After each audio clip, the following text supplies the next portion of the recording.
So, what could your retirement plan possibly have in common with a parrot? Well, it turns out a lot more than you might think. Today, we're diving into this really fascinating idea. What if we built pension plans for pets? And how could that solve a crisis that's, believe it or not, surprisingly predictable? I mean, really, let's just pause on this for a second. When you get a pet, you're making a promise, right? A promise to care for it for its entire life. But what if that life is actually longer than yours? Now, that is the core challenge we're digging into today. Because we're not talking about just a few extra years here. When it comes to parrots, their lifespan can easily top 60 years. I mean, think about that. 60 years. That's longer than a lot of mortgages, longer than most people stay in one career. Heck, it's longer than many marriages. And this incredible longevity is what creates this really unique and very predictable problem. Okay, so let's get into what we're calling the 60-year parrot problem. This isn't just some fun trivia fact, it's a huge, predictable issue. The problem, at its core, is a fundamental mismatch. On one hand, you have a parrot that needs decades of stable, consistent care. And on the other hand, you have a human life, which is, well, it's anything but stable and predictable, right? Over 6 decades, life just happens. We get older, our financial situations change, we might get sick, we have to move for a job. For us, those are life events. For a parrot, any one of them can be an absolute crisis. Now, in the financial world, there's a term for this, a long-duration contingent liability. I know, it's a mouthful, but all it really means is it's a problem we know is coming way down the road that we have absolutely no plan for right now. And this is where we run into a major issue with the way we usually think about adoption for animals like these. You hear the term forever home all the time, right? It's a wonderful idea, a beautiful sentiment, but the truth is, it's built on a foundation of optimism, not statistical reality. So let's break down these two very different ways of thinking. On one side, you've got the standard adoption model. Basically, responsibility ends when the animal is handed over. Funding is all up front, and if the parrot comes back, it's seen as a failure. There are no reserves. It's a system based on hope. But then you have the safety net model. Here, the duty of care lasts for life. Funding is collected and saved, and returns are actually expected and planned for. It's not a one-time transaction, it's a lifelong commitment with a financial plan baked right in. It doesn't just hope for the best, it actually plans for what's likely to happen. Okay, so what's the fix? Well, it's a pretty radical idea, and it comes straight from the world of finance. We're literally talking about creating pensions for parrots. And the tool to make this happen is something called actuarial science.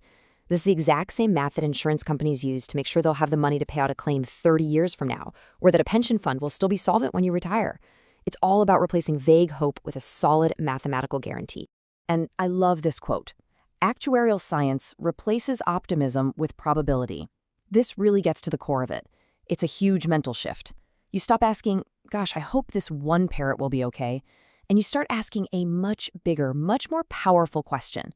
How do we build a system that guarantees all of these parrots will be okay, no matter what life throws at them?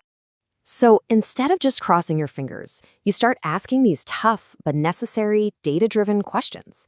Like, what's the actual expected lifespan for a whole group of these birds? What percentage of them are we going to need to provide permanent sanctuary care for? What's the real cost of that future care in today's dollars? And the big one, how much money do we need to set aside right now to make sure we're not broke when those bills come due? Okay, so how does this safety net actually work? What makes it tick? Well, the engine behind it isn't some kind of magic. It's a concept that you're probably already familiar with, even if you don't use this name for it.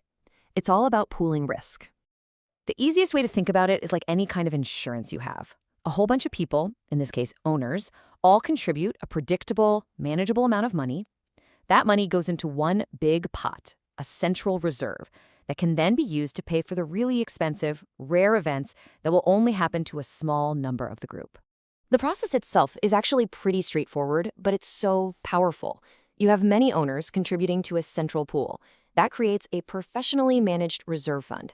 Then that pool covers the really high costs for the few birds who need that intensive care.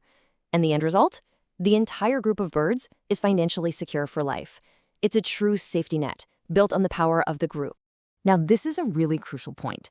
In these kinds of systems, the money doesn't belong to any one individual or any one bird. It belongs to the pool. It's a shared resource, and its only job is to protect everyone in the group. That's the secret sauce. That's how the system can handle those unexpected shocks that would totally overwhelm a single person. And this leads to something that's, well, it's a little bittersweet, but it's also really important for how the system works. When a parrot in the program passes away earlier than expected, the funds that were reserved for its future care don't get returned or just disappear. They stay right there in the pool. And what that does is it makes the safety net even stronger for all the birds that are left. In a way, part of that bird's legacy is securing the future for the rest of its flock. When you start thinking this way, with a robust, data-driven approach, it completely changes the conversation. You're moving beyond the world of individual animal rescue, which is so often driven by emotion and can be pretty fragile. You're moving into the realm of building permanent, sustainable social infrastructure. And check this out. By creating a system that produces real, measurable, auditable data, things like return rates, long-term health outcomes, cost per outcome, this model starts to speak the language that governments and big foundations understand. It's not just a feel-good story. It can prove its own effectiveness and financial efficiency. And that makes it a perfect candidate for serious, long-term funding. And this is the slide that really makes the financial case. It's the argument that gets funders to sit up and listen. The chart makes it crystal clear. The cost of emergency response is always way higher than the cost of putting preventative infrastructure in place. It's like they say, it's a lot cheaper to build a fence at the top of the cliff than to park an ambulance at the bottom. So ultimately, this is the big takeaway. This isn't just about rescue anymore. It is infrastructure.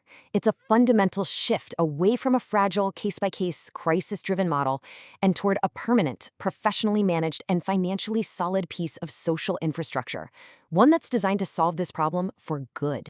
You know, this whole model for parrots really provides a powerful blueprint for so many other things. It's a way to tackle any long-term challenge where hoping for the best just isn't a real strategy. And it leaves you with a really big question to chew on. What other forever problems could we solve if we plan for probability instead of just hoping everything works out?